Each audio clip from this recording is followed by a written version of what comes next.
बिस्मिल्लाहिर्रहमानिर्रहीम। बिस्मिल्लाहिर्रहमानिर्रहीम।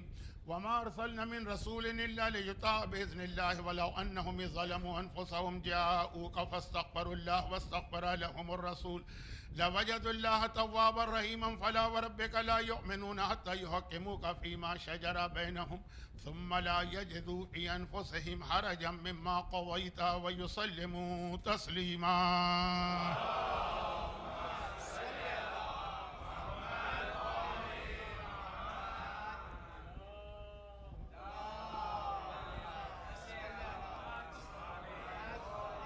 1448 हिजरा 2026 की अय्याम अज़ा की वो तारीख़ें आ गई हैं जो ग़ालिबन आशूरे के बाद गम की सबसे बड़ी तारीख़ें हैं 21 रमज़ान की तारीख़ को मिलाते हुए। मगर ये 5 मजालिस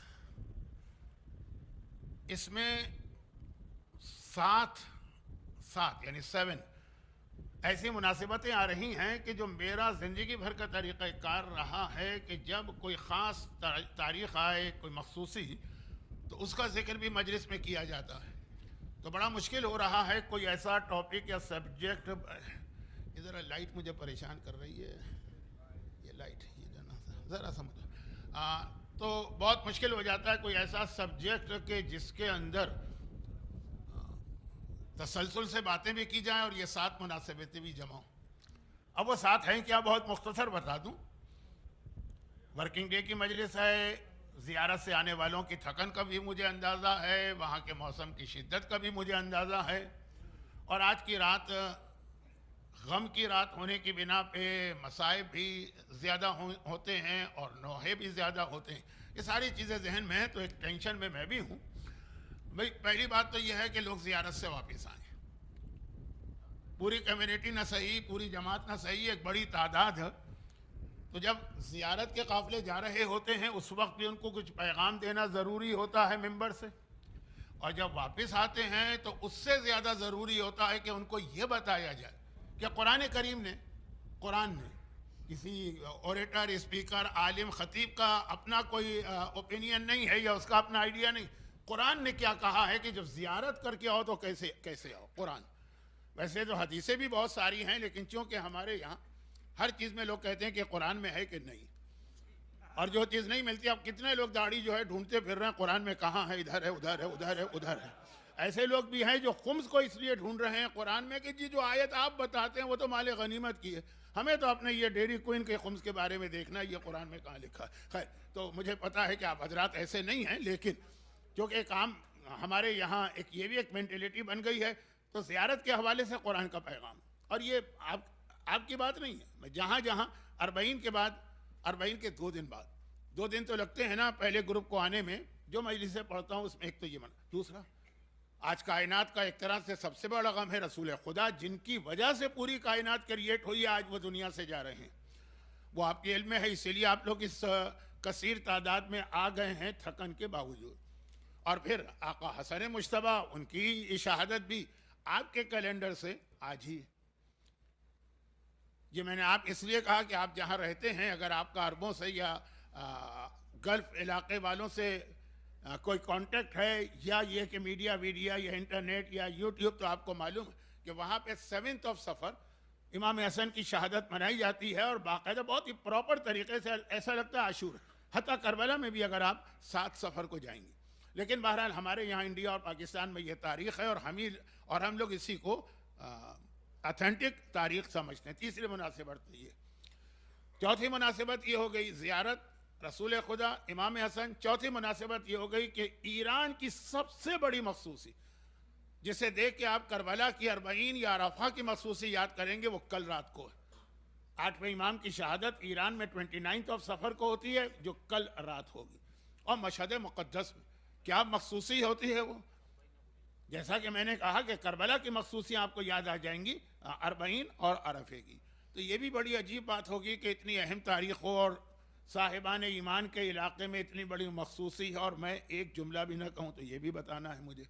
उसके अगले दिन 1 रबीउल अव्वल है, जो मौलाए कायनात से पूछा गया कि इस्लामी तारीख़ का सबसे अहम इवेंट क्या है। मौला ने कहा 1 रबीउल अव्वल। जहाँ से हिजरी कैलेंडर शुरू हुआ, रसूल खुदा की हिजरत का आगाज़ होता है। तो अब ये 5 चीज़ें तो हो गई। आप कहेंगे मौलाना आधा वक्त तो आपने इसी में ले लिया। नहीं, मैं अपना वो प्रेशर या टेंशन बता रहा हूँ जिसकी वजह से हो सकता है कि आज ये 5 मजलिसें आपको ऐसी लगे कि कोई ज़रा डिस्टर्ब अंदाज में, डिसऑर्गेनाइज। इसके बाद 2 तारीखें ऐसी आ रही हैं जिसका कोई ताल्लुक इस्लामिक कैलेंडर से नहीं है, लेकिन उसका पैगाम इस्लाम का बहुत अहम पैगाम है। और वो है कि 14 अगस्त पाकिस्तान का इंडिपेंडेंस है, 15 अगस्त इंडिया का इंडिपेंडेंस। अब यहाँ पे जो लोग बैठे हैं कि सारे के सारे या इंडियन होंगे या पाकिस्तानी होंगे, इसका इस इंडिपेंडेंस का बहुत अहम पैगाम, बहुत, और वो इस्लामी पैगाम है। तारीख अंग्रेजी, ओकेजन जो है वो एक रिलीजियस नहीं है बल्कि हमारा एक नेशनल डे, लेकिन पैगाम उसका बहुत अहम है, उसी को हम भूल जाते हैं। तो ये 7 चीज़ें जहन में रखिएगा अगर आप कल तशरीफ़ लाए तो। आज तो बहरहाल हमें बराह रास्त जो आज की रात की मखसूसी है उसी पे बात करना है, लेकिन आयत मैंने वो चूज़ की जिसके अंदर आज की रात की मखसूसी भी आ गई और ज़ियारत का भी पैगाम आ गया और ज़ियारत का नतीजा भी आ गया, और वो नतीजा आया जो फिर पूरी ज़िंदगी आपको चलाना है। लेकिन डायरेक्ट मैं उस पर बात नहीं करूँगा, पहले आयत का तर्जमा कर दूँ। बल्कि अक्सर मजलिसों में मैंने ये पढ़ा है, अभी हाल ही में जो US में जितनी मजलिसें पढ़ी हैं तकरीबन सब में ये आयत, इसलिए मेरा टॉपिक बनी थी ये आयत, इसलिए कि मैं आया था यहाँ पे सफ़र के महीने में, ज़ाहिर जा रहे थे तो ये आयत पढ़ी, फिर ज़ाहिर आ रहे हैं तो ये आयत पढ़ी, और जो वहाँ ज़ियारत पर हैं उनके लिए आयत पढ़ी। सूरह निसा आयत नंबर 64, 65। और मैं चूँकि इस सेंटर में इससे पहले भी 28 सफ़र की कुछ मजलिसें पढ़ चुका हूँ तो आपको याद आ रहा होगा, हमेशा ये वाली आयतें मैं किसी न किसी अंदाज से इन मजालिस में लाता हूँ, इसलिए कि इसका पैगाम रसूल की पूरी लाइफ हिस्ट्री से बहुत ज़्यादा कनेक्टेड पैगाम आयत ही है। और ये एक बहुत अहम जर्नलिज्म का उसूल होता था, या ये जो पेपर क्या आप लोग कहते हैं छापा जो है, वो जो न्यूज़पेपर होते थे जो आजकल तो ख़त्म हो गए, सब ऑनलाइन हो गया। तो बहरहाल उसकी जो एजुकेशन तो अभी भी होती है जर्नलिज्म की, उसके अंदर एक बहुत ही अहम उसूल है, और वो ये कि न्यूज़ किसे कहेंगे। या अब आजकल हर एक के हाथ में एक मोबाइल आ गया है तो हर आदमी जो है ना वो जर्नलिस्ट बन गया है। मामूली वो 6-6 साल के बच्चे जर्नलिस्ट बने घूमते रहते हैं। उर्दू का एक मुहावरा है या कहावत है जिसको समझाने का मौका नहीं, कि बंदर के हाथ में उस सूरा लिख जाता है तो फिर वो जो है ना गले ही काटता रहता है, उसे काम नहीं लेता। तो आजकल तो यही है ना, मोबाइल का यही काम है कि तौहीन, बदनामी, इल्ज़ामात, इधर से अभी पूरी खबर मिली नहीं, आधी खबर आई है, और ब्रेकिंग न्यूज़ हमारी सबसे पहली होनी चाहिए, लाइक शेयर, पता नहीं क्या क्या चीज़ें हैं, मेरा तो इससे कोई ताल्लुक़ है नहीं। तो खुलासा ये है कि जब बाकायदा प्रॉपर एजुकेशन करके प्रोफेशनल तरीके से लोग आते थे, वेल ट्रेंड, और अभी भी बहरहाल हैं, हर डिपार्टमेंट में जर्नलिज्म है, तो वहाँ एक उसूल होता है कि न्यूज़ कहते किसे आप प्रिंट मीडिया में शाये करेंगे या टीवी पर आएगी। वो कहते हैं कि अब एक एग्जाम्पल दी जाती है उसके अंदर, और एग्जाम्पल ये दी जाती है कि फ़र्ज़ कीजिए कि किसी इलाके में, किसी शहर में कुत्ते ने किसी आदमी को काट लिया। बहुत वाक़यात हैं, इंडिया में तो बहुत कुत्ते हैं, और मैं तो इस वजह से डर के मारे वहाँ जाता भी नहीं, कुत्तों से डर लगता है। लेकिन उन कुत्तों से कम डर लगता है जो 2 टांगों पे कुत्ते चलते हैं, उनसे ज़्यादा डर लगता है। वो बात की चीज़ है, वो बात की चीज़ है, आएगी ज़रूर, क्योंकि पैगंबर की एक हदीस है ना कि किस कौम को अल्लाह ने कौन सा जानवर बनाया। इरादा है कि उसको मैं इस दफ़ा पढ़ूंगा। अब देखिए बाकी अल्लाह के हाथ में। तो खुलासा ये कि अब कहाँ, मैं महोबा में गया था ना, वहाँ इतने, आप लोग तो नहीं है महोबाई, लेकिन जो महोबा वाले हैं उनको पता है इतने कुत्ते हैं वहाँ पे। तो अब कुत्ते अगर इंसान को काट ले कोई खबर नहीं होती, लेकिन अगर कोई इंसान गुस्से में आके किसी कुत्ते के खुद को काटे तो ये एक न्यूज़ होती है, फलां इंसान ने एक कुत्ते को काट लिया, ये न्यूज़ होती है। ये न्यूज़ की तारीफ है, यानी जो चीज़ जो है ना बहुत अजीब सी हो। अब एक सवाल ये है कि अगर कभी ये न्यूज़ आ जाए कि जमालपुर से और ताजपुर से, ये सही नाम ले रहा हूँ ना, अच्छा, जमालपुर से या ताजपुर से या कानोदर से या बम्बई से या कराची से या लाहौर से 50 आदमी, 60 आदमी, 10 आदमी, 20 आदमी वो वहाँ से यहाँ पे आए अमेरिका के अंदर सिटीजनशिप लेने के लिए, ग्रीन कार्ड लेने के लिए, यहाँ रहने के लिए, किसी को ताज्जुब नहीं होगा। ये दुनिया का उसूल यही कि जो ख़राब जगह होती है, ख़राब, अब मैं तफसील में नहीं जा रहा हूँ ख़राब किसे कहते हैं, हर एक का अपना एक पॉइंट ऑफ व्यू होगा। लेकिन अब मेरी जो मुराद है, जैसे मैं कराची का रहने वाला हूँ, वहाँ पानी नहीं है, वहाँ बिजली नहीं है, वहाँ सड़कें नहीं हैं, वहाँ पे कोई लॉ एंड ऑर्डर नहीं है। मामूली मामूली से मोबाइल फ़ोन पे पूरे पूरे ख़ानदानों को गोलियों से उड़ा दिया जाता है। अब अगर वहाँ से कोई यहाँ आ रहा कि कम से कम जो बेसिक फैसिलिटीज़ हैं वो तो हर एक को मिल ही जाती हैं। और यहाँ से मेरी मुराद खाली अमेरिका नहीं है, कनाडा या यूरोप। तो इलीगल माइग्रेशन कितना ज़्यादा होता है, लोग जान खतरे में डाल के जाते हैं। और जाने वालों में से 20, 30, 40 बल्कि बाज़ औक़ात तो 80% लोग मर जाते हैं, लेकिन एक रिस्क लेते हैं। ये कोई न्यूज़ नहीं बनी कि जी इतने सारे लोग यहाँ आए। लेकिन जब कभी हम ये सुनते हैं कि फलां साहब अच्छी तरह वेल सेटल्ड थे अमेरिका में और वो वापस चले गए मसलन इंडिया में या पाकिस्तान में, रिवर्स माइग्रेशन, या अमेरिका के अलावा किसी और वेस्टर्न कंट्रीज में अच्छे खासे एक तरह का आदमी सेटल ही ना हो पाए, उसको राइट ही ना मिले, ज़बरदस्ती हाथ पांव बांध के उसको भेज दिया जाए, नहीं अपनी खुशी से, तो फिर आदमी सोचता है कि क्या रीज़न हुआ। पहले वाले आदमी से नहीं पूछेगा कि क्या रीज़न हुआ है कि तुम वहाँ से यहाँ आ गए हो, क्योंकि हर एक को मालूम है। लेकिन यहाँ से कोई जा रहा है जिसका रिवर्स माइग्रेशन एक नाम है, लोग पूछेंगे, जहाँ जाएगा वहाँ लोग पूछेंगे कि भाई तुम्हें हुआ क्या था कि अच्छे खासे वेल सेटल हो, हम तो तुमको देखकर सोचते थे कि हम भी तुम जैसे बन जाए, तुम क्यों आ गए। और जब यहाँ से जा रहा है तब भी लोग पूछेंगे। हैं ऐसे केस हुए ना, लोगों ने मुख्तलिफ रीज़न भी बताए। जो मोस्ट कॉमन हमारे यहाँ पाकिस्तान में बताया जाता है कि जी वो हमारी बेटियां बड़ी हो रही थी और जो माहौल में हमारी बेटियां पल रही थी, वो जो हमने कुछ थोड़े से साइंस देख लिए थे, बस हमने कहा कि नहीं, इससे पहले कि मामला हमारे कंट्रोल से बाहर हो चले जाओ। लेकिन कितने वालिदैन हैं कि उनको कोई परवाही नहीं, इग्नोर, जो बेटी करती है करती रहे। लेकिन ये मेरा फिलहाल मौजू नहीं है, आज की रात का मौजू है। तो अब यहाँ पे जो मैंने आपको मिसाल दी है ना, ये क्यों दी, मैं पहले भी दे चुका हूँ, लेकिन मुझे 100% श्योर है कि आपको याद नहीं रहा होगा। अगर यही याद रहा है कि मैं यहाँ पढ़ के गया हूँ तो भी बहुत बड़ी बात है कि अगर इतना भी आपको याद रह गया तो अल्लाह का रसूल अर्श इलाही पर, और अर्श इलाही पर भी वहाँ है कि जिससे ज़्यादा अफजल कोई जगह ही, कायनात यूनिवर्स की सबसे जो अच्छी जगह बेस्ट वो है जहाँ पे नूर रसूल था। सबसे पहले नूर रसूल क्रिएट हुआ, और नूर रसूल का मकसद है कि मोहम्मद वाले मोहम्मद का नूर पैदा किया गया, वो अर्श इलाही पर। और ऐसी जगह है हाईएस्ट स्टेटस जो हो सकता कि जिसके लिए अक्सर एक हदीस आप सुनते हैं कि जब पैगंबर मेराज की रात में जिब्राइल के साथ जा रहे थे तो वो जब बेर का दरख्त नजर आया, जिब्राइल वहां रुक गए, रेड लाइन, या रसूल अल्लाह लो जावस तो अनमोल अतन ला तरक, तो बस यहाँ से आगे मैं भी नहीं बढ़ सकता। अगर ये उंगली की पहली पोर के बराबर भी आगे बढ़ा तो लाह तरक, तो मेरे बालों पर मेरे पर जल के रह जाएंगे। लेकिन अल्लाह के रसूल गए, उसके आगे वो सबसे आखिरी मंजिल है जहाँ कोई इंसान, कोई नबी, कोई मलक, कोई जिन, कोई फरिश्ता, कोई नहीं पहुंचा, कोई नबी तक वहां नहीं पहुंचा। जो कुरान ने कह दिया फकान अकाब कौसैन और अदना, ये अजमत रिसालत। जो हमारे उलमा एक जुमला कहते हैं ना कि जहाँ जिब्राइल के पर जल रहे हैं वहाँ मोहम्मद चमड़े की नालैन पहन के चल रहे हैं, ये अजमत रिसालत। वहां पहुंचे जहाँ कोई नहीं पहुंचा, और वो वहां थे, पहुंचे तो ये जब मेराज दुनिया से गए, लेकिन जब अल्लाह ने उनका नूर क्रिएट किया तो अपने अर्श पर ही उसको रखा। अब सवाल ये पैदा होता है कि इतनी अच्छी जगह पर रहने वाला इस दुनिया में आया क्यों।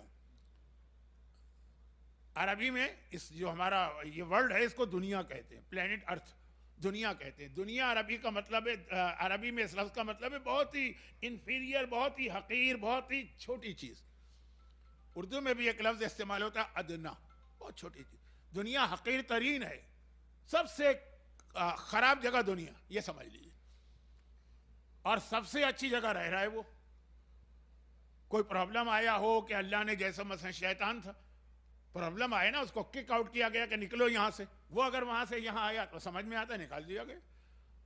कई मुल्कों में ऐसा होता है कि इलीगल लोगों को निकाल दिया जाता है, बाज़ औक़ात लीगल लोगों को भी। लेकिन अल्लाह का रसूल परवरदिगार अपनी शरीयत भी बनाता है तो पैगंबर की खुशी को देखते हुए, ये लफ्ज़ कुरान में आया, तुम्हारे दिल को खुश करने के लिए। वो आयत में अभी नहीं पढ़ रहा हूँ, आगे पढ़ूंगा, लेकिन चले अभी पढ़ी दूँ।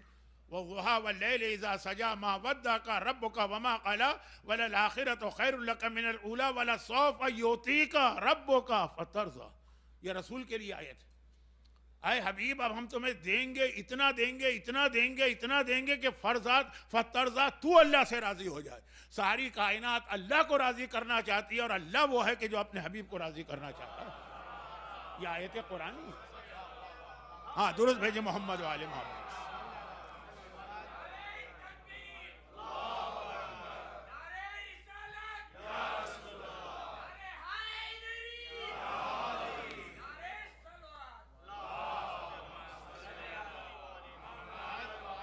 आपको मेरा अंदाज तो पता है ना कि मैं इस तरह से मुसलसल पढ़ता हूँ कि बाद औकात दिल मेरा भी बहुत चाहता है नारे लगाने और नारे सुनने का, लेकिन मेरा वो अंदाज अगर टूट जाए तो फिर वापस वो आके तकरीर के कनेक्शन को मिलाना मुश्किल होता है। तो आप भी हजरात भी इसी तरह सुनते रहिए जैसा इससे पहले सुनते रहे हैं, और इंशाल्लाह इसके बाद जब तक जिंदा रहा इसी तरह सुनाऊंगा। वाला सौफ योती का रब्बो का फतरदा, इतना दूंगा इतना दूंगा इतना दूंगा कि तू राजी हो जाएगा। अब ये चॉइस रसूल की चल रही, फिर रसूल वहां से यहां क्यों है? कोई इतना ही अहम रीजन होगा ना, जिसको मैं कहता हूं रिवर्स माइग्रेशन। जन्नत भी नहीं, जन्नत से भी आगे की चीज है। जन्नत तक जिब्राइल रसूल के साथ थे, वहां रसूल का साथ नहीं छोड़ा, वो जन्नत के भी आगे की एक मंजिल। मेराज पर कभी मैं तकारीर करूंगा तो फिर उसमें तफसील आएगी। अभी खुलासा वहां से यहां आएगी। एक अच्छी जगह से बुरी जगह इंसान आया क्यों, वो कुरान ने बताया सूरह निसा की आयत नंबर 64 और 65। और इस दो आयतों में इतने मैसेजेस जमा हो गए, हमारा और रसूल का रिलेशन और कनेक्शन बताया। लेकिन आगाज कहां से हो रहा? 64 और 65। अच्छा, ये 64 नंबर की आयत वो है, मुझे याद आ रहा है मैंने पिछली दफा भी अर्ज किया था, हर मोमिन या मोमिना एटलीस्ट साल में 2 दफा तो इस आयत को पढ़ता है। कुरान के तिलावत की नियत से नहीं, वो अलग है। ये रसूल खुदा की जियारत में आयत आई, बल्कि आयत आखिर में आई है जहां पे जियारत कंप्लीट। जियारत कहाँ खत्म होती है? अस्सलामु अलैकुम व रहमतुल्लाहि व बरकातुहू। लेकिन बात जियारतें इस पे खत्म नहीं होती। जियारत अमीनुल्लाह के अंदर दुआ आती है, जियारत आले यासीन में दुआ आती है।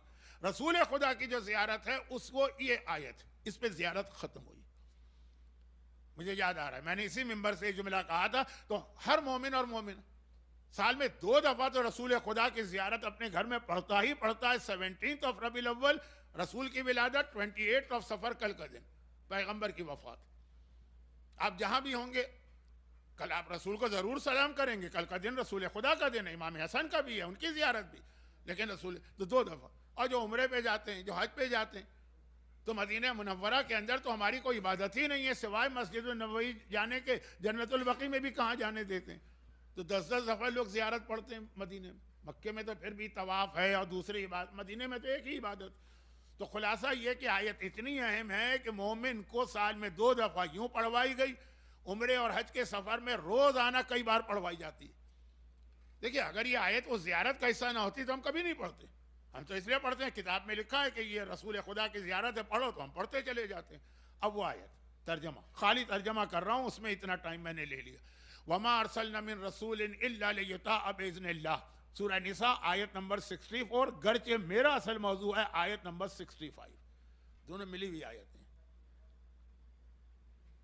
मैं ट्रैवल में भी हूं, बहुत थका हुआ भी हूं, गालिबन सही काउंटिंग कर रहा हूं ना, 64 के बाद 65 ही आता है ना। तो अगर आयत 64 है तो असल पैगाम है 65 जैसे मिली हुई आयत। लेकिन तर्जमा पूरी आयतों का, इसलिए कि पहली आयत में भी बहुत अहम पैगाम। वमा अरसलना मिन रसूल, खुदा कह रहा है हमने कोई रसूल इस दुनिया में नहीं भेजा इल्ला लियुताअ बिइज़्निल्लाह, मगर सिर्फ एक पर्पज है कि लोग उसकी इताअत करें। असल मकसद है रसूल के इस दुनिया में आने का, वहां से यहां क्यों आए, अर्श इलाही से उतर के इस पस्त तरीन दुनिया में क्यों आ रहे हैं। खुद रसूल का भी एक जुमला, और एक नहीं कई बार कहा है, लेकिन सारी हदीसें पढ़ने का ना वक्त है ना ज़रूरत है। रसूल का भी एक जुमला कि जब मदीने के बाहर अपने असहाब के साथ जा रहे थे, तो इंडिया पाकिस्तान में आज भी यही होता है, मगरबी ममालिक में ज़रा सा सिस्टम चेंज है, जो गार्बेज होता है, जो ट्रैश होता है, जो ऐसी सड़ी हुई चीज़ें होती है फेंकी जाती हैं शहर के बाहर। तो वहां से जा रहे थे, कोई कुत्ता मर गया था मदीने में भी कुत्ते होते, तो मर गया था, किसी ने उठा के शहर के बाहर फेंक दिया। कुत्ते को कोई हाथ भी नहीं लगाता और वो सड़ रहा है, उसकी सारी बॉडी डिकम्पोज हो चुकी है, कीड़े रेंग रहे हैं। अब पैगंबर वहां से गुजर रहे हैं तो सब ने नाक बंद कर लिया और मुंह भी फेर लिया। पैगंबर ने असहाब की हालत देखी, कहा कि तुम्हें ये कुत्ता देखकर कितनी कराहियत आ रही है। हम लोगों की निगाह में ये दुनिया इस सड़े हुए कुत्ते से भी ज्यादा बदतर है। ये पैगंबर ने 3 दफा ये जुमला कहा, एक बार ये सलमान फारसी के हवाले से, लेकिन एक ही रिवायत, वो भी पूरी नहीं पढ़ रहा हूं, कि इसके बाद लोगों ने पूछा भी था कि या रसूल अल्लाह, तो ये दुनिया में सारी चीज़ें बुरी हैं, वो अलग रिवायत है, शायद कल आ जाए, परसों आ जाए। खुलासा ये कि खुद रसूल कह रहे कि सड़े हुए कुत्ते से ज़्यादा बदतर है ये दुनिया, तो या रसूल अल्लाह आप यहाँ आए क्यों? या साहब ने भी सवाल किया, लेकिन अभी मैं कुरान पे हूँ। कुरान ने जवाब दिया, ये सिर्फ इसलिए आए हैं ताकि लोग इनकी इताअत करें। हमारे यहाँ मोहब्बत रसूल को आखिरी फाइनल समझा जाता है, वो फाइनल नहीं। हमारे यहाँ फजाइल रसूल का जिक्र फाइनल, बस फजाइल बयान कर दिया, हो गया, हक अदा हो गया। नहीं, कुरान ने कहा ये सारी चीजें बात की हैं, असल रसूल इसलिए आए कि तुम उनकी इताअत करो। ये आयत है। मैं इसकी जरा सी अरबी ग्रामर की तफसील में नहीं जा रहा हूं, वरना जिनको अरबी ग्रामर पता है उनको पता है कितनी स्ट्रॉन्ग वर्डिंग आई है, वमा अरसलना मिन रसूलिन इल्ला, ले जोता, सिर्फ इसलिए आए इताअत का। अगर तुम इताअत कर रहे हो तो हक रसूल अदा कर रहे हो, अगर इताअत नहीं कर रहे हो गोया तुमने रसूल के इस दुनिया में आने के पर्पस कोई भुला दिया है या उसको जाय कर दिया। मोहब्बत होगी, उसकी भी वैल्यू से इनकार नहीं है। फजाइल पे वजद में आओगे, उसमें भी कोई इनकार नहीं, लेकिन असल काम कुछ और। और फिर ये अभी खाली मैं तर्जमा कर रहा हूं, तफसील में नहीं गया। वमा अरसलना मिन रसूलिन इल्ला लियुताअ बिइज़्निल्लाह वलौ अन्नहुम ज़लमू, आयत चल रही है। लेकिन फिर हमसे गलती तो होगी, कभी कभार ऐसा होगा, कभी कभार क्या शायद बहुत दफा ऐसा हो कि हम इताअत नहीं कर सकेंगे। तो कहा नहीं, अगर जज्बा है तुम्हारे के अंदर, ख्याल है तुम्हारी, इंटेंशन है तुम्हारी इताअत की, और फिर नहीं होगी। ये जुमला भी मुझे याद आ रहा है कि मैंने इस मिंबर पे कहा था, जब मुझे याद है तो आपको क्यों याद नहीं होगा। मैंने कहा था कि इताअत हम करना भी चाहे ना तो दो प्रॉब्लम अल्लाह ने क्रिएट कर दी, अल्लाह ने, नऊज़ु बिल्लाह। नंबर एक ये कि शैतान उसको बनाया और मसला नहीं हमारे पीछे लगा दिया, उसे इजाजत दे दी, जाओ जाके गुमराह करो, इजाजत दे दी। ये परमिशन का मतलब क्या हुआ कि भाई हमें गुमराह करने के लिए शैतान को कुछ पावर्स चाहिए थी, वो उसको दे दी गई। उसे पावर चाहिए ट्रैवलिंग की, चाहे तो अभी मसलन यहां किसी को गुमराह करे, इसी मिनट जाके जमालपुरा में किसी को गुमराह करे। मैं उन मोमिनीन का एहतराम कर रहा हूं, मैं मिसाल अपने कराची की लेता हूं। कराची में वो बीमार नहीं होता, भाई बीमार है तो अपना ड्यूटी पे नहीं जाते हैं ना आप लोग, उस दिन छुट्टी कर देते हैं। शैतान को इतनी पावर दी है कि छुट्टी भी ना करे, ताकि हर वक्त 24 घंटे वो गुमराह करता रहे। भाई आपको कोई काम दिया गया है, लेकिन आप कहेंगे कि भाई हमारा घर भी तो चलाना है ना, जॉब भी करना है, और ये कि बिजनेस भी चलाना है। शैतान को जॉब से भी फारिग कर दिया गया, तुझे रिस्क का मसला ही नहीं होगा कभी। ये सब अल्लाह उसको पावर्स दे रहा है, तो उसके प्रॉब्लम किसके लिए हो रहा है? हमारे लिए हो रहा है। और शैतान को छोड़ दिया आजाद। हाँ, बस इतनी एक रिस्ट्रिक्शन लगाई, उसने कहा कयामत तक के लिए, कहा नहीं कयामत नहीं, मेरी आखिरी हुज्जत के आने तक के लिए है। वो आखिरी हुज्जत आ जाएगी फिर ये सारी चीजें खत्म। तो मसला यह है कि अल्लाह ने शैतान को भी क्रिएट करके हमारे पीछे लगा दिए। पीछे लगाने का मतलब उसको वो पावर्स दे दी। एक दूसरा ये ना भी होता शैतान, अगर शैतान ना भी होता तब भी अल्लाह ने जो हमें बनाया, आजकल तो पाकिस्तान में भी बहुत है जबकि इस्लामी मुल्क है, लेकिन जहां मैं रहता हूं ऑस्ट्रेलिया में, वहां तो हमारे बच्चे और आपके बच्चे भी ये करते होंगे। किसी भी ग्रोसरी स्टोर में जाएं, सुपरमार्केट में जाएं, वॉलमार्ट में जाएं, इस टाइप की जो चीज़ भी उनको खरीदना है पहले उठा के उसके इंग्रेडिएंट पढ़ते हैं। उनको फतवा बताते रहिए कि पढ़ना वाजिब नहीं है। बड़े तो मान जाते हैं, बल्कि खुश हो जाते हैं, अच्छा मौलाना वाजिब नहीं है तो आपने बहुत आसान कर दिया मसला। बच्चे नहीं मानते, वो कहते नहीं हमको पढ़ना है। वाजिब नहीं है, हराम तो नहीं है, पढ़ना नहीं, हराम तो नहीं, बेटर तो है। वाजिब नहीं था, बेटर है, पढ़ेंगे। चॉकलेट उठाते हैं, पहले देखते हैं इसके अंदर कोई हराम इंग्रेडिएंट तो नहीं। बिस्किट उठाते हैं, देखते हैं इसमें कोई हराम इंग्रेडिएंट तो नहीं। ब्रेड उठाते हैं, देखते हैं इसमें तो कोई हराम इंग्रेडिएंट नहीं। चीज़ का मसला तो कितना बड़ा है, रेनेट, पेप्सिन, वो सारा प्रॉब्लम जो है। तो ये सारी केमिस्ट्री यहाँ पढ़ने की ज़रूरत भी नहीं है। आधा वक्त तो मजलिस का अभी से ख़त्म हो गया है, तो जल्दी से आगे बढ़ूँ। तो हर चीज़ के इंग्रेडिएंट होते हैं। अल्लाह ने हमें बनाया तो हमारे इंग्रेडिएंट में ये शामिल कर दिया कि हम गुनाह करेंगे।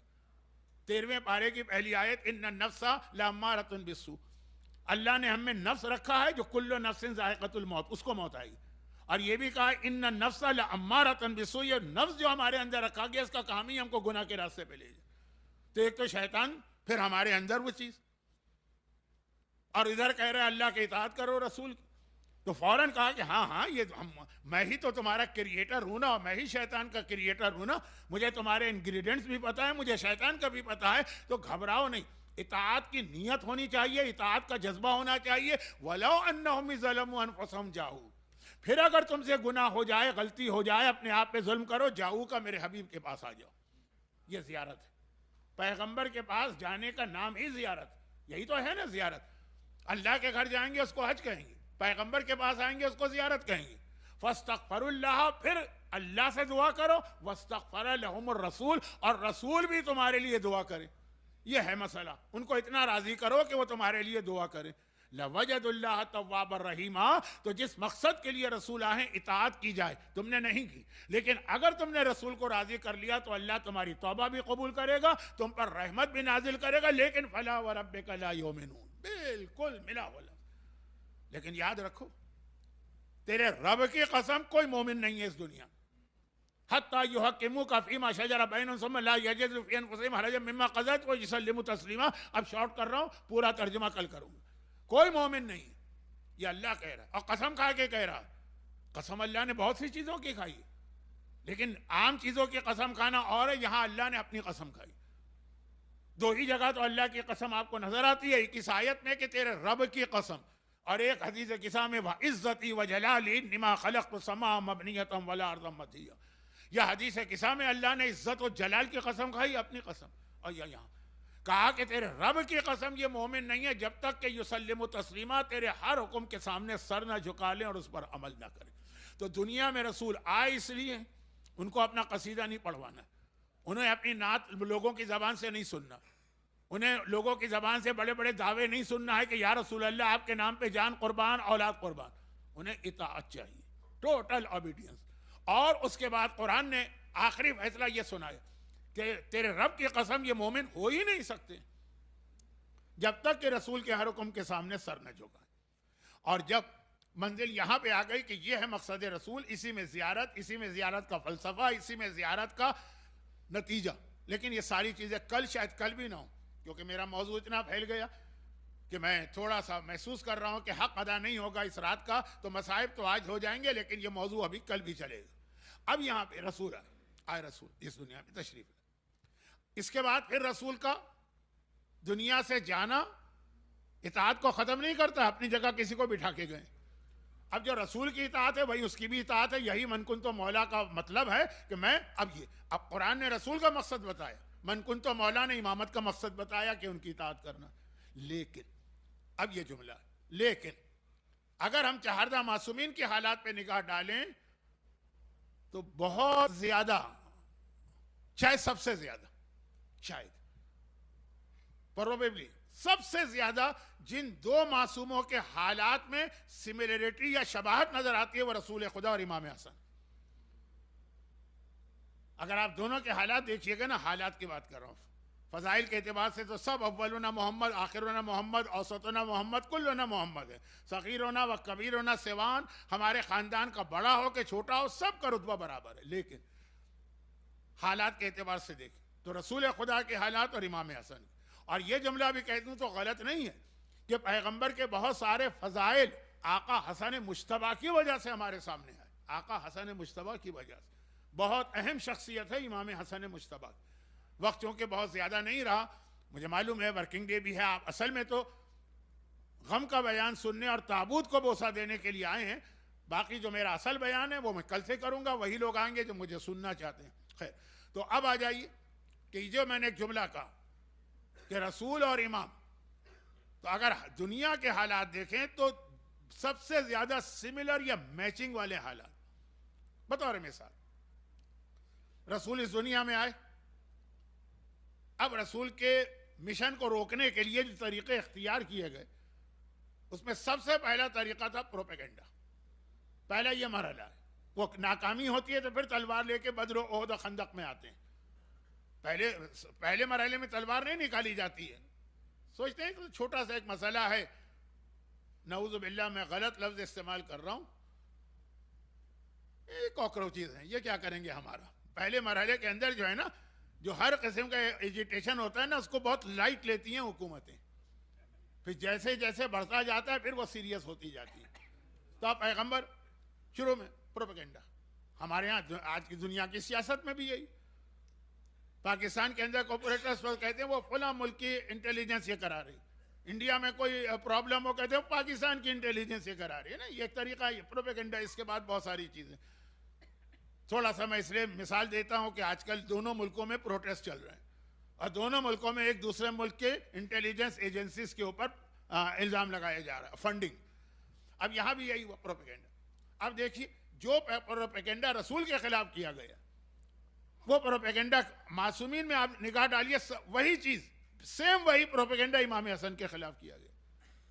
अब दुश्मन के पॉइंट ऑफ व्यू से बात कर रहा हूं कि दुश्मन ने भी जो अटैक किया पूरे 13 मासूमीन पे अटैक किया। जमाने का इमाम तो गैबत में है तो वो तो दुश्मनों के हाथ में नहीं है, दस्तरस में नहीं है।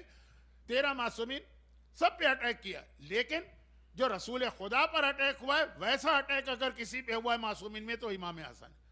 दो छोटी सी मिसालें दे रहा हूं।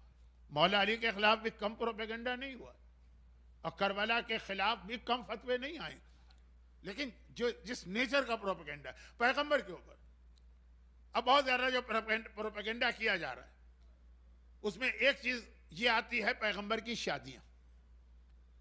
आप वेस्ट में बैठे, सबसे ज्यादा जो रसूल खुदा पर वेस्टर्न ओरिएंटलिस्ट जिन्होंने बुक्स लिखी हैं, किताबें लिखी हैं, सबसे ज्यादा जो रसूल खुदा पर एतराज उन्होंने किया वो रसूल खुदा की शादियां। शादियों के हवाले से ये ऐसा कुछ पोर्ट्रेट किया है रसूल को कि जैसे नऊज़ बिल्लाह तो वो ये खाली औरतों की वजह से और अय्याशियों की वजह से उन्होंने एक नया दीन ईजाद किया, लेकिन ये उस वक्त से था। पैगंबर की 11 बीवियां तो आखिर तक रही, लेकिन वैसे पैगंबर ने टोटल 20 से ज्यादा निकाह किए। कुछ औरतों ने पहले दिन से ही तलाक मांग ली, कुछ औरतों ने ऐसे जुमले कहे कि पैगंबर कमरे में जाते जाते वापस पलट गए कि अपने बाप के घर जाओ। कुछ और 20-22 एक बिल्कुल एक अलग डिफरेंट सब्जेक्ट हो जाएगा, है इंटरेस्टिंग, लेकिन आज की रात के लिए सही नहीं। अब आइए मासूमीन को देख लीजिए। जितने मासूम हमारे सामने आए इमाम ज़माना को छोड़ कर, जो 11 बाकी 12 मासूम है रसूल के अलावा, किस पर यह इल्ज़ाम लगाया गया? शादियों का।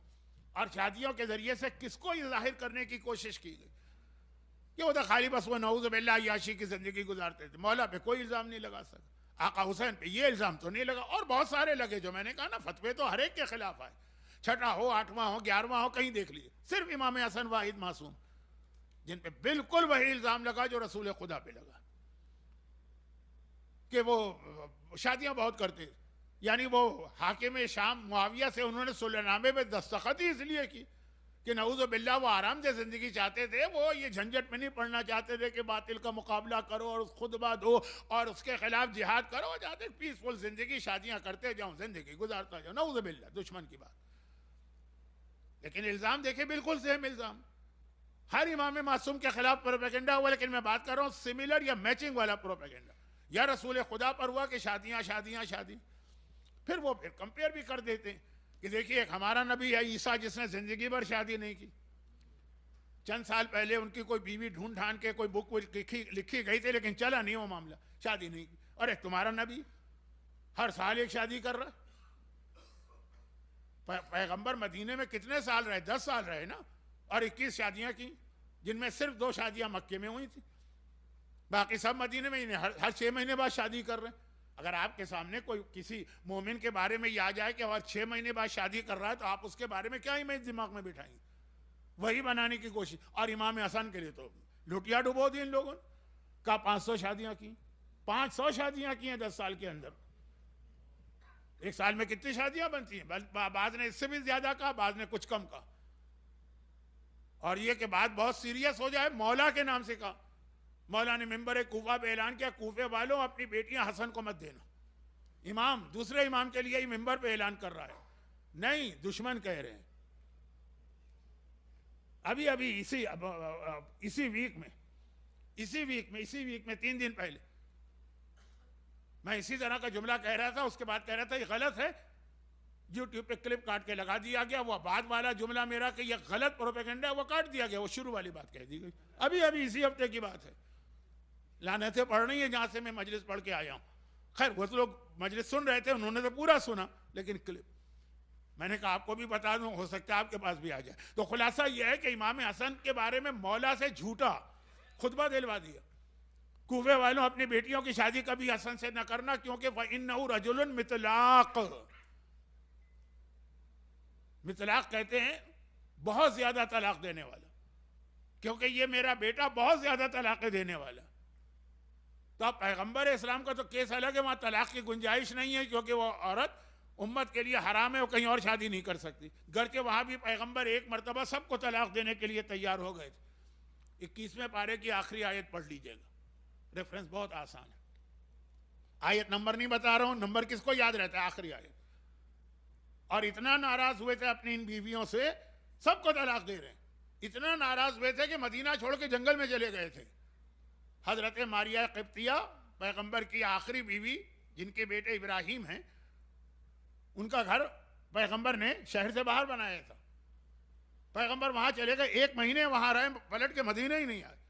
मस्जिद नबवी में पता नहीं नमाजों का क्या हुआ, जो पैगंबर हर बीवी को एक रात देते थे, वो सारा सिस्टम बिगड़ा। लेकिन बहरहाल तलाक इसलिए नहीं दी कि वो ये औरतें जो है ना एक तरह से बर्बाद हो जाएंगी, कहीं और शादी भी नहीं हो सकती।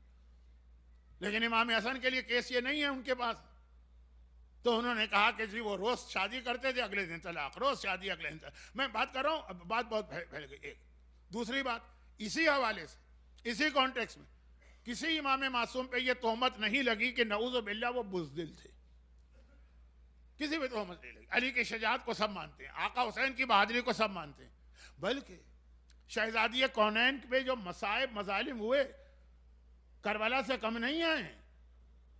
लेकिन आज आप जाइए, क्योंकि आप लोगों को ज्यादा ये उर्दू वाले क्लिप विलिप नहीं सुनने का मौका मिलता होगा, या आपका ये शौक नहीं होगा, जितने इस वक्त वो दुश्मनान अहले बैत हैं जिन्हें हम एक लफ्ज इस्तेमाल करते हैं तकफीरी, जो हमें काफिर कहते हैं, और उसके अलावा कुछ और भी, वो एक ही बात तो कहते हैं कि शहजादी वाले सारे मसाइब आप झूठे बयान करते हैं। दलील क्या लाते हैं कि अली जैसा बहादुर कायनात में कोई नहीं है, तो कैसे हो सकता है उनके घर में ये जुल्म और वो खामोश बैठे रहे। तो अली की बहादुरी पे किसी को कोई शक नहीं, आका हुसैन की शजाअत पे किसी को शक नहीं, बाकी आइम्मा के बारे में भी किसी ने नहीं कहा बुज़दिल है, कहा तो या रसूल खुदा के लिए कहा या इमाम हसन के लिए कहा। मैं बता रहा हूं, देखिए आज की रात 2 मासूमीन किए, उनके हालात कितने सिमिलर। रसूल खुदा पे ये इल्जाम कब लगा? पहली बात तो ये कही गई कि रसूल खुदा ने जिंदगी में कभी तलवार ही नहीं उठाई, क्योंकि वो लड़ने वाले थे ही नहीं, यानी उनमें ताकत नहीं थी, उनमें शजाअत नहीं थी, उनमें बहादुरी नहीं थी। दूसरों को आगे कर देते, दूसरों से मतलब मौला हैं, दूसरों से मतलब जाफर तैयार हैं, खुद नहीं आते थे मैदान। तो एक वाकया हमारे पास ऐसा मिलता है जिसमें दोनों की बहादुरी एक वाकये में जमा हो गई। जब जंग सिफीन में या जंग जमल में एक मरतबा दुश्मन का लश्कर, दुश्मन का मतलब ये काफिर नहीं है, वो मुसलमान मुनाफिक मुसलमान है, दुश्मनाने अहले बैत, इस तरीके से मैदान में डट गया। हजरत आयशा ऊंट पर बैठी हैं, उस ऊंट के एहतराम में डट गए लोग के नहीं हटना है। तो एक बार मौला ने अपने बेटे मोहम्मद हनफिया को तलवार दे के भेजा, जाओ जाके दुश्मन का मुकाबला करो। मोहम्मद हनफिया इतने ताकतवर थे कि जो क्वाइन होता है ना आपके पास, वो अपने हाथ में लेके इस क्वाइन को इस तरह से मसलते थे तो जो उसके ऊपर इंग्रेविंग है, जो तहरीर है, वो मिट जाती थी। आसान काम नहीं है, आप ये काम कीजिएगा नहीं वरना उंगलियां आपकी टूट जाएंगी, लेकिन ये मुश्किल तरीन काम है, उंगलियों से नामुमकिन काम है। मैं मुश्किल तरीन क्यों? मोहम्मद हनफिया इतने बहादुर। एक बार किसी मसले पर कोई बात हो गई, वो जो ढाल होती है जो दुश्मन के मुकाबले के लिए इस्तेमाल की जाए, जो शील्ड, जो तलवार रोकती है, जो नेज़े रोकती है, वो उन्होंने हाथ में लेके इस तरह से 2 टुकड़े कर दिए जैसे आप कागज फाड़ते हैं। ये मोहम्मद हनफिया की ताकत है। लेकिन नहीं हटा सके उन मुनाफिक मुसलमानों को जो अली के खिलाफ उतरे हैं मैदान में। पूरी कोशिश कर ली, वापस आ गए। पैगंबर ने मौला ने इमाम हसन को तलवार दी, हसन बेटा अब तुम जाओ। आनन फानन देखते ही देखते हसन ने पूरी सफे दुश्मनों की चीर फाड़ के आखिरी सफ पे पहुंच गए। और बाप के बाद बड़ी फातिह, ये इमाम हसन के फजाइल पढ़ रहा हूं, बड़ी फातिहाना शान के साथ आए। बाबा आपने मिशन दिया, मिनट में पूरा किया, मिनट से भी कम में। तो आप देखिए 2 भाई, हसन बड़े भाई है, मोहम्मद हनफिया छोटे भाई। बड़े भाई ने ये बाप की ख्वाहिश पूरी करी, मैं अपनी ताकत के बावजूद मैं बाप की ख्वाहिश पूरी नहीं कर सका। मोहम्मद हनफिया बहुत एम्बेरसमेंट फील कर रहे थे, पेशानी पे पसीना आ गया। अली ने गले से लगाया और एक जुमला कहा, अय मोहम्मद हनफिया, परेशान होने की जरूरत नहीं है, अपना कंपेयर कभी हसन से ना करना, क्योंकि तू मेरा बेटा है, हसन रसूल खुदा का बेटा। अब ये जुमले के अंदर दो चीजें हसन ने साबित कर दी कि तुम देखो मेरी ताकत को, तो मेरी ताकत समझो और मेरी ताकत से रसूल खुदा की ताकत समझो। ये कहा कि रसूल का बेटा है इसलिए हसन कामयाब होके आया, यानी तोहमत लगाने वालों कि रसूल बुज़दिल थे, नऊज़ुबिल्लाह कमजोर थे, मैदान में जाते नहीं थे, हसन ने अपनी एक तलवार के जरिए अपनी बहादुरी भी साबित कर दी और अपने नाना रसूल की बहादुरी भी साबित कर दी। और खाली ये वाकया नहीं, दूसरा वाकया भी है जिसमें एक वाकये में दो चीजें आ रही। मैं अक्सर एक लिस्ट आप लोगों के सामने पेश करता हूं, मजमे के सामने। आज उस लिस्ट के पेश करने का मौका नहीं है, फॉर एग्जाम्पल एक दो बातें आ जाएंगी, और वो ये कि दुनिया यानी अल्लाह ने इंसान को बनाया ऐसा कि एक आदमी में सारी बातें जमा नहीं की हैं सिवाय चाहरदा मासूमीन के, उनमें हर फजीलत। वरना अल्लाह ने जो अदल है ना, अल्लाह का बैलेंस, किसी को मसलन इल्म दिया, किसी को तकवा दिया, किसी को दौलत दी, किसी को कुछ दिया, किसी को कुछ दिया। तो अब दुनिया की तारीख गवाही दे रही है जिनको इल्म मिला उन्हें फिर वो मैदान में लड़ने की ताकत नहीं मिली। चंगेज खान बहुत बहुत बड़ा कंकरर या फाते था, आधी दुनिया फतह कर ली, इल्म के नाम पे ABCD भी नहीं जानता। जूलियस सीजर को ले ले, नेपोलियन को ले ले, हो सकता है पढ़े लिखे हो लेकिन इनका कोई इल्मी कारनामा हमारे सामने नहीं है, क्योंकि आलिम नहीं थे। और जो आलिम थे उन्होंने एक छोटा सा गांव भी फतह नहीं किया, चाहे वो न्यूटन हो, चाहे वो आइंस्टाइन हो, चाहे वो उससे पहले के हो, चाहे वो स्टीफन हॉकिंग हो, जो भी हो, कोई कबाहत भी नहीं है। अल्लाह ने किसी को इल्म दे दिया, वो उसमें आगे बढ़ गया, लेकिन घर में बैठ कर ही काम करेगा। किसी को बहादुरी दे दी, वो मुल्कों पे मुल्क फतह करेगा, लेकिन इल्म के नाम पर एक सफा भी अपने बात छोड़ के नहीं जाएगा। और यही इसी को कहते हैं अल्लाह की अदालत। किसी को कुछ दिया, किसी को कुछ दिया। कायनात की तारीख के अंदर ऐसा कहीं नहीं मिलेगा सिवाय आले मोहम्मद के खानदान के। इल्म में देखे तो इनसे बड़ा आलिम कोई नहीं है, बहादुरी में देखे तो इनसे ज्यादा बड़ा बहादुर कोई नहीं। ये आले मोहम्मद का खानदान है। लेकिन अब इसमें खास वो वाकया पढ़ रहा हूं जिसमें रसूल खुदा और इमाम हसन जमा हो जाते हैं। मस्जिदुन नबवी असहाब रसूल से भरी हुई है, क्योंकि पैगंबर ने रोज आना एक टाइम रखा हुआ है कि इस वक्त लोग आके जो उनको पूछना है पूछे। तो कसीर तादाद में लोग आते हैं उस टाइम पर, और वही उसूल है जो जरा कॉमन सेंस का भी है, इस्लाम का भी, कि फर्स्ट कम फर्स्ट, जो पहले आ गया वो आगे बैठेगा, जो बाद में आया वो पीछे जाएगा, जो बाद में आया और पीछे जाएगा। और ये इस्लाम चाहता भी यही है। इसलिए नमाज की पहली सफ का कितना सवाब बताया गया। नमाज वही नमाज है, इमाम जमात वही इमाम जमात है, लेकिन आप पहली सफ में खड़े हो, आप आखिरी सफ में खड़े हो। मोमिनीन को ये पैगाम नहीं मालूम है, इसकी वजह से लोग आते हैं, पीछे बैठते जाते, पीछे बैठते जाते हैं, पीछे बैठते जाते, आगे सब खाली। मुझे तो खुशी हो जाती है कि देखता हूँ मिंबर से, ओ पीछे तक हाल भरा हुआ है। भाई आगे भी तो देखो कि सारा खाली पड़ा हुआ है हाल। मसला तो खुलासा यह है कि मस्जिद का तरीका यही था, कॉमन सेंस। जो आता है बाद में पीछे बैठे, जो आगे वाले सवाल पूछते जाएंगे, हटते जाएंगे, जगह बनती जाएगी, हटते जाएंगे। मगर इस वक्त कोई ऐसा आने वाला मस्जिद में दाखिल हुआ कि उसमें ऐसी उसकी ग्रेसफुल पर्सनैलिटी थी कि वो मस्जिद में दाखिल हुआ, सारी मस्जिद जैसे एक प्रेशर में आ गई। उसकी शख्सियत, अब अरबी का लफ्ज़ इस्तेमाल करता हूँ, वजाहत, जो हम दुआए तवस्सुल में वजीहन या वजीहन इंदल्लाह कहते हैं, वजाहत, ऐसी ग्रेसफुल पर्सनैलिटी कि उसको देख के सब लोग बहुत ज़्यादा इंप्रेस हुए। और वो रुका नहीं, यानी हर आने वाला तो दाखिल हुआ वहीं बैठ गया, जहाँ तक सफ़े हैं उसके पीछे, वो आगे बढ़ा।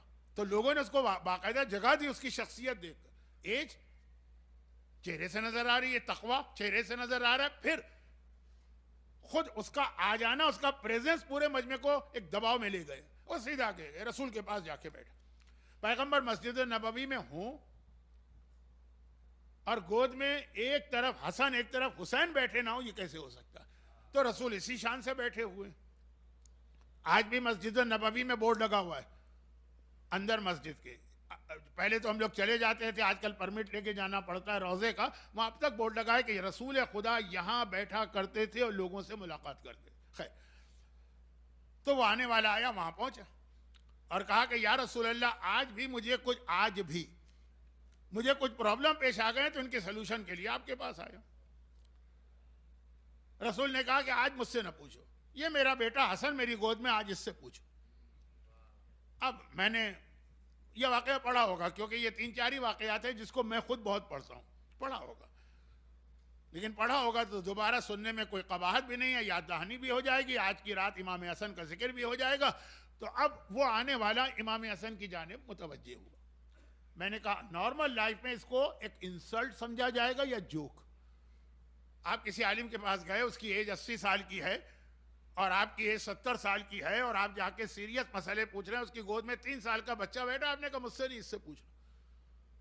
तो अगर आप बहुत रिस्पेक्ट करेंगे उस आलिम की, कहेंगे कि भाई मौलाना आपने अच्छा मजाक किया, मैं आपसे पूछने आया हूं, इतना बड़ा आलिम 3 साल के बच्चे की तरफ। और अगर आप खुद निगेटिव नेचर के, आप कहेंगे मेरी तौहीन कर दी आपने, क्या आप, मैं 70 साल का मैं बुढ़ा और आप समझ रहे हैं कि मेरा सवाल बच्चों वाला है, बच्चों से भी नीचे।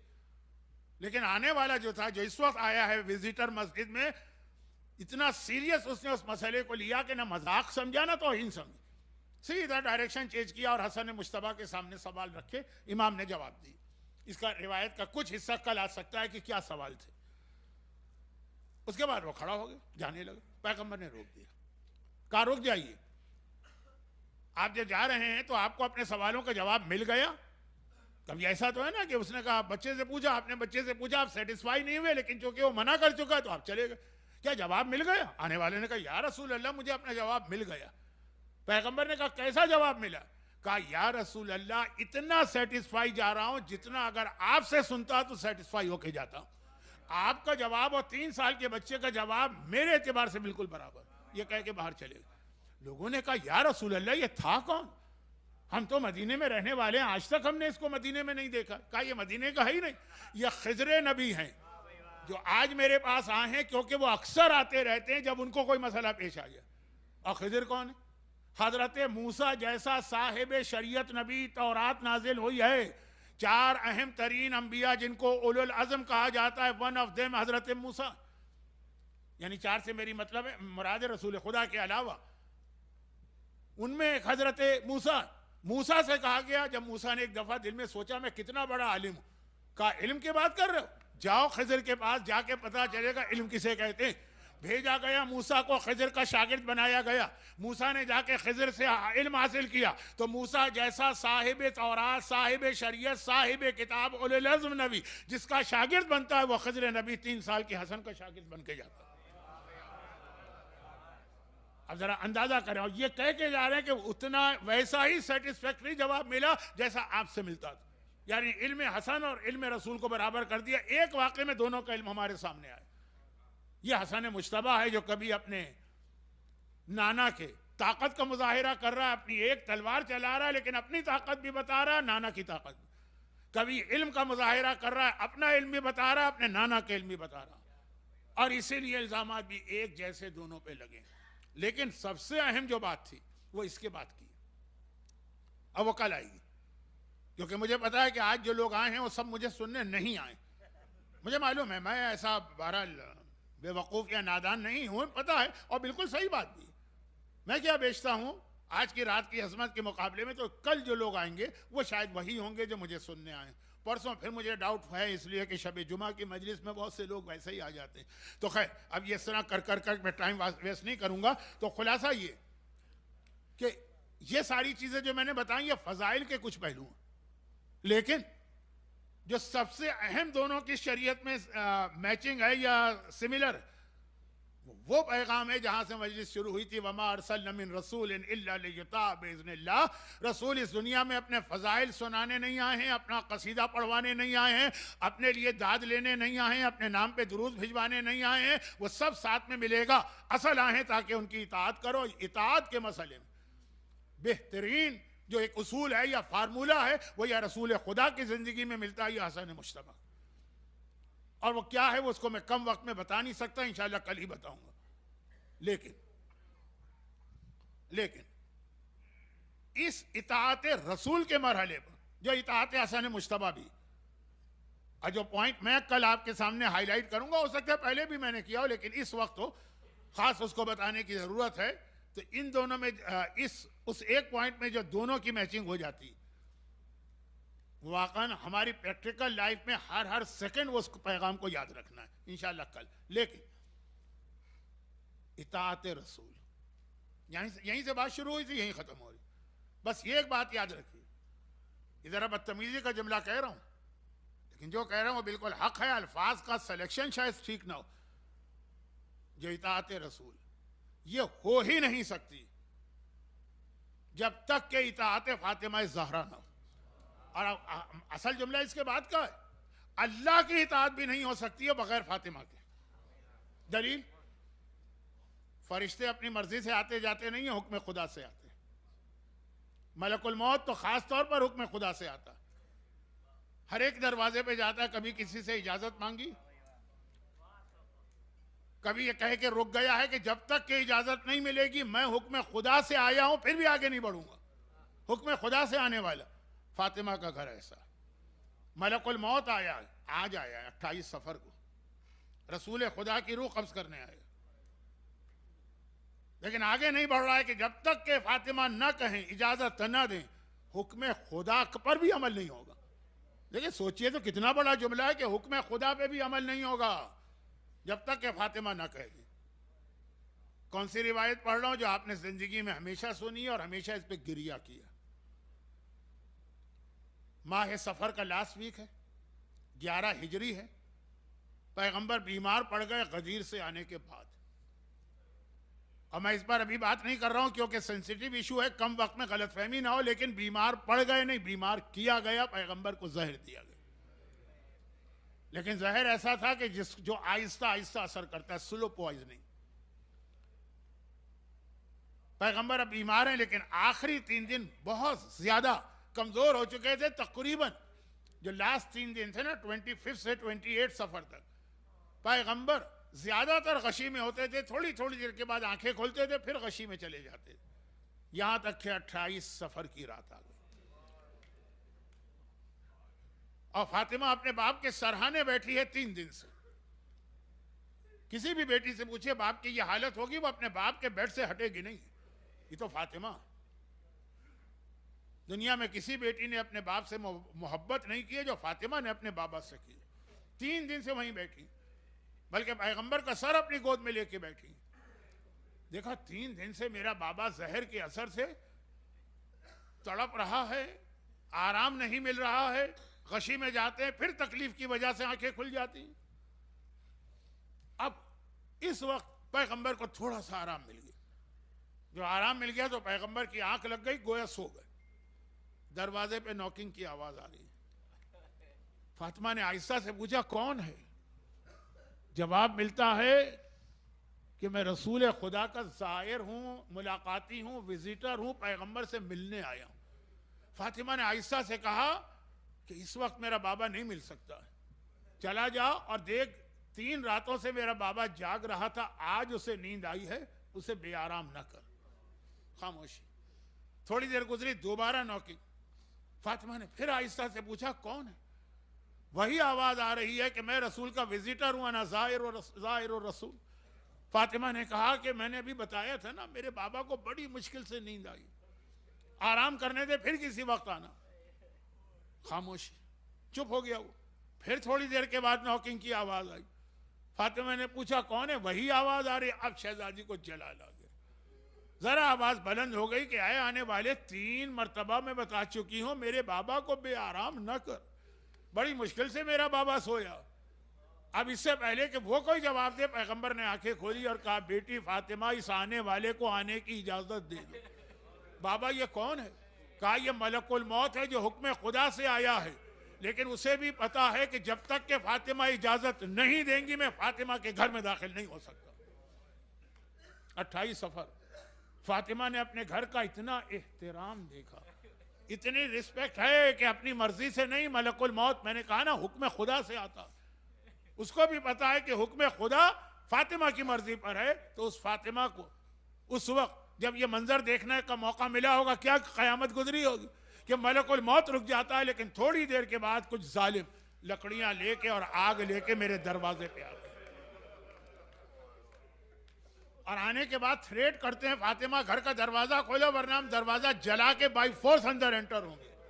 फातिमा को यकीन नहीं आ रहा। कहा यह दरवाजा है कि मलकुल मौत कदम आगे नहीं बढ़ाता है। मलकुल मौत तो फिर भी कुछ नहीं है। जब मेरा बाबा मुझसे मिलने आता है तो जब तक कि मैं इजाजत नहीं दूं मेरा बाबा भी मेरे हुजरे में नहीं आता, जिसके लिए पूरी कायनात बनी है, जो सैयदे कायनात है, जो मालिके कायनात है, फातिमा के घर में नहीं होगा तो ये कौन है जो ये थ्रेट कर रहा है, धमकी दे रहा है कि दरवाजा खोलो वरना दरवाजा जला देंगे। और आने वाले ने खाली जबानी बात नहीं की है, जब दरवाजा नहीं खोला तो जो लकड़ियां लाई गई थी उनमें आग लगाई गई। और जरा देखें फातिमा के घर का दरवाजा जलने लगा, और जब जलने लगा तो इस तरह से उसको पुश किया गया दीवार की तरफ कि रसूल की बेटी अपना हिजाब बचाने के लिए दरवाजे के पीछे गई और दरवाजे को पुश किया जा रहा है। वो वक्त आ गया कि दरवाजे और दीवार के बीच में दब के फातिमा गश खा के गिरी, और इसके नतीजे में जो प्रेशर आया, इसके नतीजे में मोहसिन शहीद हुआ मां के सामने। और आने वाले ने खाली ये नहीं किया, हाथ में कोड़ा था, एक मर्तबा वो कोड़ा उठा के पहलुए ज़हरा पे इस तरह मारा कि 28 सफर को जब फातिमा जख्मी हुई तो 95 डेज के बाद अपनी शहादत तक जख्मी रही। अली गुस्ल मैयत देते हुए चीख चीख के रोने लगे। ये आज के मसाइल, रसूल खुदा का दुनिया से जाना, फातिमा के पहलू पे कोड़ा पड़ा है, फातिमा की पसलियां टूटी हैं, फातिमा का बेटा शहीद हुआ है, फातिमा दर और दीवार के बीच में दबी। मगर इस हालत में भी, इस जख्मी हालत में भी फातिमा को जब पता चला मेरा हसन मुश्तबा दुनिया से जा रहा, बहुत मुश्किल होता है एक रात में 2 मसाइब पढ़ लेना। जब फातिमा को पता चला तो किस तरह तड़प के आई हैं, रिवायत याद होगी कि जैसे रसूल खुदा, ये एक और मैचिंग है हालात, आखिरी वीक में जहर के असर से तड़प रहे हैं। मैंने जहर भी कहा, लास्ट वीक भी कहा। बाकी मासूमीन को तो जिस रात को जहर दिया गया वो उसी रात को शहीद हो गए। एक आध हैं कि 2-3 दिन बीमार रहे जैसे 11वें इमाम, लेकिन पूरा वीक। या हसन मुश्तबा, इमाम हसन को 7 मरतबा जहर दिया गया है, 7 मरतबा। और जो 7 मरतबा के तरीके हैं वो कभी बयान करूंगा क्योंकि मसाइब में इतनी गुंजाइश नहीं। 6ठी मरतबा जो जहर दिया गया ना, 5वीं मरतबा के जहर के बाद अब्बास अलमदार ने, क्या कहेंगे आजकल की जबान में, सिक्योरिटी अपने हाथ में ले ली, कंट्रोल अपने हाथ में ले लिया। तो 6ठी मरतबा जो उस बूढ़े ने आके जहर दिया वो बड़ा अजीब तरीका था कि अब्बास भी उसको मना ना कर सके।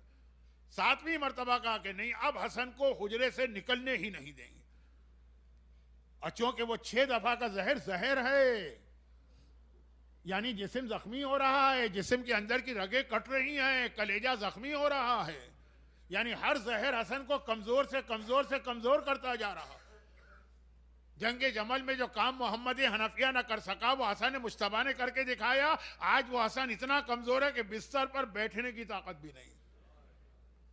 अपने अंदाज से मत समझा करें अहले बैत के वाकयात को, इतनी कमजोरी उसकी। पहले मैंने शजाअत और ताकत भी इसीलिए बताई, और अब तरीका यह बन गया है कि कोई करीब ना आने पाए, क्योंकि 6ठी दफा एक नाबीना बूढ़ा दरखास्त, रहम की दरखास्त करते हुए करीब आया था कि मैं अपनी आंखें इनके पैरों से मलना चाहता हूं, और उसमें जहर दे दिया उसने। कहा कि अब नहीं, चारों तरफ पहरा है। किस तरह का पहरा कि हसन जब रात को सोते कमरे से निकलेंगे ही नहीं, बिस्तर पर है, ताकत भी नहीं। और एक तरफ ज़ैनब सोती हैं बिस्तर के बराबर, दूसरी तरफ उम्मे कुलसूम सोती। अब जरूरत थी कि फैमिली मेंबर्स में से कोई, उसको तो नहीं रोका जा सकता, आधी रात का वक्त है, जब आदमी बहुत ज्यादा जहर इस्तेमाल करे तो प्यास भी बहुत लगती है। तो हसन मुश्तबा के सरहाने एक सुराही मुस्तकिल रखी रहती है जिसमें पानी होता है, जब प्यास लगे हसन पानी पिए। आधी रात का वक्त है, हसन की बीवियों में से एक बीवी ज्यादा इब्ने अशस इब्ने कैस कंदी चुपके से आती है और इस सुराही के अंदर जहर का चंद कतरे डालती है। यह जहर हाकिम शाम मुआविया ने बड़ी महंगी कीमत से खरीदा था। तारीख में उस आदमी का नाम भी है जिससे जहर खरीदा था। और कहा था इस जहर की खासियत क्या है? कहा खासियत यह है कि अगर एक दरिया में इसका एक कतरा डालो सारी मछलियां मर जाएंगी। वो हसन मुश्तबा के कलेजे में जा रहा है जहर आज। आधी रात के बाद का वक्त है, हसन को प्यास लगी। देखिए इमाम मासूम है, किसी को जहमत नहीं देना चाहते, कांपते हुए हाथों से सुराही से गिलास में आबखोरे में थोड़ा सा पानी लिया, मिट्टी का प्याला और पानी लिया, नोच किया। अभी एक घूंट पानी का गया, बस वो कलेजा जो पहले ही बहुत कमजोर हो चुका था बस टुकड़े टुकड़े होने लगा। और एक बार हसन तश्त करीब था, एक तश्त की जानिब रुख किया। अब हसन के कलेजे के टुकड़े उस तश्त में गिर रहे हैं। ज़ैनब कुबरा और कुलसूम ने ये आवाज सुनी, घबरा के उठी तो एक अजीब मंजर देखा। खुदा किसी बहन को अपने भाई का ये मंजर आंखों के सामने ना देखा। बहन अपने भाई का कलेजा टुकड़े होते होते देख रही है। और एक मर्तबा जब 70 टुकड़े कलेजे के उस तश्त में गए तो हसन दोबारा बिस्तर पे गिर पड़े। ज़ैनब और कुलसूम घबरा के दूसरे हुजरे में गई जहां का हसन और मौला अब्बास सो रहे। हुसैन और अब्बास हुसैन को बेदार किया, भैया जरा देखो मेरे भाई पे क्या गुजर रही है। ज़ैनब को खाली हुसैन से मोहब्बत नहीं है, इतनी मोहब्बत हसन से।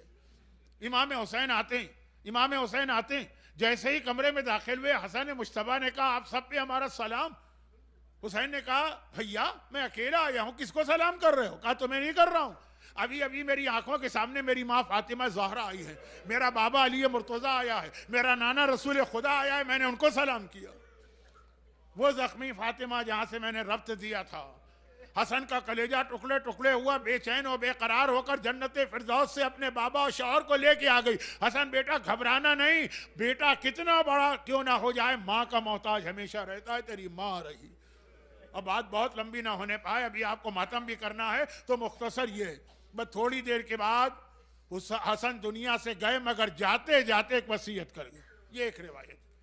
वो क्या कि अब ज़ैनब हैं, कुलसूम हैं, अब्बास है, हुसैन, उम्मे फरवा भी आ गई हैं, हसन की बेवा। लेकिन चूंकि खानदान के बुजुर्ग हैं वो पायती खड़ी हैं बहुत खामोश। गोद में 3 साल का या 2 साल का नन्ना शहजादा है जो बाद में कासिम कहलाया। एक मर्तबा हसन बोला नहीं जा रहा, कलेजा टुकड़े टुकड़े हुआ। हुसैन और अब्बास ज़ैनब और कुलसूम बातें करे, लेकिन इशारे से बुलाया उम्मे फरवा को। कहा उम्मे फरवा दुनिया से जाते जाते मेरी आखिरी वसीयत सुन लो, एक तावीज़ दे रहा हूं, यह कासिम के बाजू पे बांध देना, खबरदार इसे खोल के ना देखना। जब मेरे कासिम पर कोई बहुत ही मुश्किल वक्त आ जाए तो इसे खोल के इसको पढ़ लेना। मुश्किल वक्त कब आता है? जब बेटे की जान खतरे में। यही हुआ ना, जब मेरा कासिम खतरे में हो तो इसे खोल के पढ़ना नहीं, जब मेरे कासिम की जान बच रही हो तो इसको खोल के पढ़ना, ताकि कासिम जान अपने चचा पे कुर्बान करे, फिर करबला के मसाइल। बस ये आखिरी वसीयत की, तावीज़ दिया। उम्मे फरवा ने रोते हुए कांपते हुए हाथों से तावीज़ लिया, कासिम के बाजू पे बांधा और मेरा मौला हसन दुनिया से चला गया। मसाइब खत्म नहीं हुए, बाकी मासूमीन के मसाइब तो खत्म हो जाते हैं ना। जब जनाजा उठा और दफन किया गया, लेकिन यहाँ ऐसा नहीं हुआ। जनाजा तैयार हुआ, जनाजे को ले जाया जा रहा, वही ताबूत जिसकी शबी को अभी आप बोसा देंगे या कंधा देंगे। वसीयत थी कि मुझे नाना के पहलू में दफन करना। याद रखिए जुमला के नाना के पहलू में कब्र की जगह थी जो अब तक है, क्योंकि दफन तो नहीं होने दिया गया। क्यों है ये शायद कल परसों आ जाए, लेकिन नाना के, और अगर रोका जाए तो फिर मुझे मेरे माँ के पहलू में दफन करना। इधर हुसैन और अब्बास भाई का जनाजा लेकर कब्र रसूल पे पहुंचे, वहां कोई खातून 70 तीरंदाजों को लेके खड़ी। कहा हुसैन कयामत हो जाएगी, हसन को यहां दफन होने नहीं दूंगी। अब्बास अलमदार ने जलाल के आलम में तलवार पे हाथ रखा, तुझे हक क्या है कि नाना के पहलू में हसन को ना दफन होने दे? हुसैन ने रोक दिया, अब्बास हम आगाज नहीं करना चाहते। क्या इम्तिहान है अब्बास, जहां जहां तलवार चलाने का मौका आया वहीं वहीं अब्बास के बाजू को रोक दिया। जहां जहां मौका था तलवार। अब्बास दुनिया में आया था तलवार चलाने के लिए, अली ने यही कहा था मुझे अपनी बहादुरी के जानशीन चाहिए, रोक दिया गया। और खाली ये नहीं था कि जबानी बात है, जब देखा कि अब्बास जलाल के आलम में हुसैन अब्बास को रोक रहे हैं, उस औरत ने कहा तीरंदाजों तीर चलाओ, इस जनाजे पे तीर बरसाओ। मरने के बाद जिस तरह से तीर मारे गए, 70 तीर हसन के जनाजे में पेवस्त हुए। हुसैन ने कहा अब्बास बस सब्र करो, खामोश रहो, और ये जनाजा लेके वापस आ। उधर बहनें अभी भाई को अलविदा कह के बैठी हैं। जब वो जनाजा घर से निकला, बहनों ने कहा भैया आखिरी सलाम ले लो, भाई हसन अलविदा। लेकिन देखा दरवाजा खुला, जनाजा दोबारा वापस आ रहा। घर से निकल के तो मैयत वापस नहीं आती। घबरा के कहा भैया हुसैन ये जनाजा क्यों आ रहा है, कंधों पर है ना। हुसैन ने कहा ज़ैनब सवाल बाद में कर लेना, पहले भाई की एक आखिरी खिदमत कर लो। अब जनाजा जमीन पे रखा गया, ज़ैनब की निगाह पड़ी, पूरा जनाजा तीरों से छलनी। एक तरफ हुसैन बैठे, एक तरफ जैनब बैठी, एक तरफ अब्बास बैठे, एक तरफ कुलसूम बैठे, रोते जा रहे हैं, जनाजे से तीर निकालते जा रहे हैं, रोते जा रहे हैं, जनाजे से तीर निकालते जा रहे हैं। हसन मुश्तबा के मसाइब होगा, एक जुमला हुसैन का पढ़ूंगा मसाइब का, और आप ताबूत की जियारत करेंगे। कोई बहन ये मंजर कभी भूल सकती है कि मुझे अपने भाई के जनाजे से उसकी शहादत के बाद तो रोते हुए तीर निकालना पड़े थे? कभी ज़ैनब ने मंजर न भूला। तभी 11 मुहर्रम को जब हुसैन के लाशे पे पहुंची तो कहा था, भैया हुसैन, हो सकता है तू मुझसे शिकायत करे और कहे कि जब बड़े भाई हसन के लाशे में तीर लगे तो ज़ैनब ने तीर निकाले, आज मेरे लाशे में तो उससे ज्यादा तीर लगे हुए हैं। आज ज़ैनब तीर नहीं निकाल रही है, लेकिन भैया तू मेरी मजबूरी देख रहा है ना, उस वक्त मेरे हाथ खोले हुए थे। हाँ, ये ज़ैनब क्या करे, भाई का लाशा तीरों से छलनी लाशा देखे और दोनों हाथ गर्दन से भी बंधे हुए हैं, तीर निकाले तो कैसे निकाले। बस ताबूत आ रहा है, खड़े होकर इमाम हसन का भी मातम कीजिएगा, या हसन, या हसन, वाह हसन।